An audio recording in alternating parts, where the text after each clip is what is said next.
इंदापूर शहर हे शैक्षणिक वारसा असलेलं शहर आहे आणि या ठिकाणी इंदापूर तालुका पूर्ण आजूबाजूचे खेड्यातले लोक, माढा तालुका, करमाळा तालुका या ठिकाणचे विद्यार्थी शिकण्यासाठी येतात.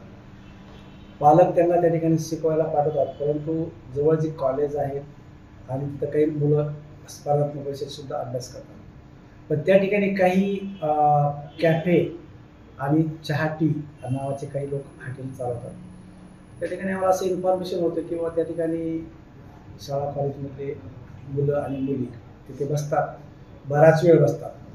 चहा पिण्याचा पिरियड किती आहे? 10 मिनटं बस झालं, 10-15 मिनिटे. कारण ही एक फ्युचरमधली एक युवा पिढी आहे. त्या युवा पिढी तिथं बसायला नको. आणि जे काही हॉटेल मालक आहेत त्यांनी पण तिथे जास्त बसू दिलं नाही पाहिजे त्यांना. पण आमच्या असं काही कानावर आलेल्या लोकांची तक्रारी होती किंवा त्या ठिकाणी मुलं मुली बराच वेळ बसतात आणि असं विमानाचं वर्तन त्या ठिकाणी होऊ शकतं.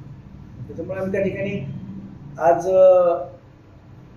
आम्ही स्वतः स्टाफसोबत घेऊन आम्ही खात्री केली तर काही हॉटेल चालक जे छोटे चहा टपरीवाले वगैरे जे कॅफेचं नाव आहे तिथं लोकांना सेवा करताना दिसले. ते नक्कीच चुकीचं आहे.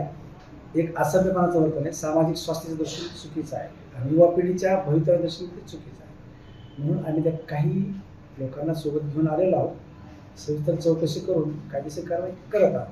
फक्त मी एवढंच म्हणेन की इंदापूर शहराचा शैक्षणिक वारसाला कुठेही गालबोट लागायला नको, म्हणून एक कॅफे चालक आहेत ते त्यांनी त्यांचा व्यवसाय करायला हरकत नाही, परंतु तो वैध मार्गाने केला पाहिजे.